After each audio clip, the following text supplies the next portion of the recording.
ध्यान से देखिए इस तस्वीर को। गुलाबी साड़ी, गले में मंगलसूत्र और चेहरे पर ये मासूम सी मुस्कान। ये तस्वीर है मध्य प्रदेश के बैतूल जिले की रहने वाली रंजीता यादव की।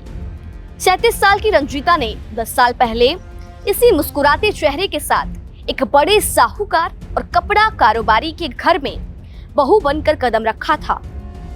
जिस खुशहाल जिंदगी के सपने देखकर उसने अपने ससुराल में कदम रखा था, आरोप है कि वही ससुराल रंजीता के लिए काल बन गया।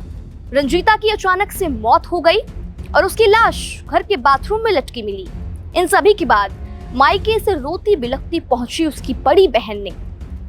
कैमरे के सामने वो खौफनाक राज उगले जिसे सुनकर शायद किसी का भी रूह कांप जाए। बहन का सीधा आरोप है कि रसूखदार ससुराल वालों ने रंजीता को मानसिक रूप से इस कदर प्रताड़ित किया कि उसका जीना दुश्वार हो गया था। देखिए, सवाल उठना तो लाजमी है, क्योंकि एक पढ़ी लिखी बहू, 2 मासूम बच्चियों की मां ने घर के बाथरूम में ऐसा कदम क्यों उठाया? क्या ये वाकई आत्महत्या है या इसके पीछे कोई गहरी साजिश है जिसे ससुराल वाले मिलकर छुपाना चाहते हैं? आपको बैतूल के आमला नगर से आए इस झकझोर कर देने वाली पूरी खबर की इनसाइड स्टोरी बताते हैं। मामला आमला नगर की तहसीलदार चाल क्षेत्र का है, जहां एक साहूकार परिवार की बड़ी बहू और कपड़ा कारोबारी प्रशांत यादव की पत्नी रंजीता यादव के शव जो है वो घर में बाथरूम में संदिग्ध हालत में मिला। परिजनों का कहना है कि रंजीता बाथरूम में शावर के पाइप से फंदे पर लटकी मिली और जब करीब 45 मिनट तक बाथरूम का दरवाजा नहीं खुला तो दरवाजा तोड़ा गया और उन्हें आनन फानन में अस्पताल लेकर जाया गया, जहां डॉक्टरों ने उन्हें मृत घोषित कर दिया। रंजीता की शादी, जैसा कि हमने आपको बताया, 10 साल पहले हुई थी और उसकी एक 9 साल की बड़ी बेटी है।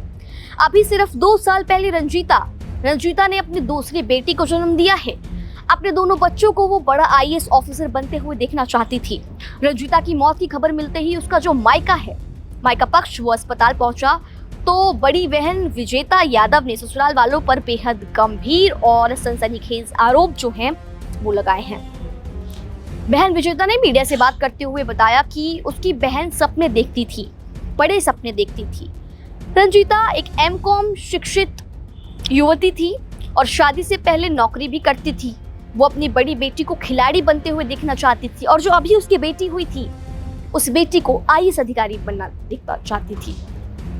विजेता ने इस बात का भी खुलासा किया कि शादी के वक्त उसे बताया गया था कि जो प्रशांत है वो एक बड़ी सॉफ्टवेयर इंजीनियर कंपनी में काम करता है, लेकिन शादी के बाद पता चला कि वो एक कपड़े का कारोबार करता है।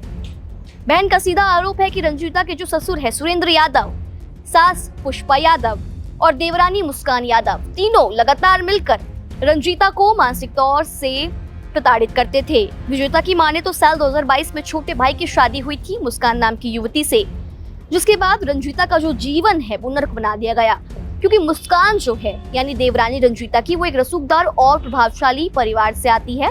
ऐसे में ससुराल ने उसे विशेष महत्व दिया और जबकि रंजीता से घर के सारे काम कराए जाते थे, उसे कथित तौर पर एक पर्सनल नौकरानी की तरह बनाकर रखा जाता था।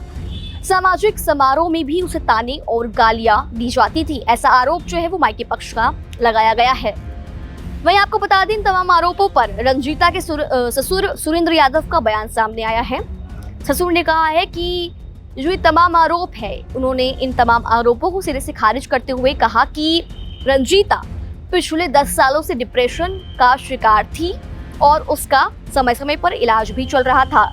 ससुर ने दावा किया कि परिवार ने कभी उनके साथ कोई प्रताड़ना नहीं की। ससुर ने घटना वाले दिन का भी जिक्र किया और बताया कि 2 महीने की बच्ची की तबीयत ठीक नहीं थी और रंजीता ने बच्ची की मालिश भी की, खाना भी बनाया, खाना भी खाया। बच्ची रोने लगी तो लोग उसे बुलाने गए, तब बाथरूम के अंदर वो बंद मिली। उन्होंने रंजीता की बड़ी बहन पर भी डिप्रेशन से पीड़ित होने का दावा किया है। आपको बता दें, ये पूरा जो मामला है ये अब इस पर पुलिस जो है वो एक्शन में आ गई है। मामला थाना प्रभारी मुकेश ठाकुर और जांच अधिकारी कमलेश ध्रुवे का कहना है कि पुलिस ने मामले में मर्ग कायम कर शव का पोस्टमार्टम करा दिया है। पुलिस इस मामले की जो जांच है वो तमाम एंगल से कर रही है और सभी पहलुओं को ध्यान में रखकर मामले की जो जांच है वो की जा रही है। पुलिस का साफ कहना है कि पोस्टमार्टम रिपोर्ट और परिजनों के बयानों के आधार पर जो है अब आगे की वैधानिक कार्रवाई की जा रही है और जो भी दोषी पाया जाएगा उसके खिलाफ कड़ा से कड़ा जो एक्शन है वो लिया जाएगा।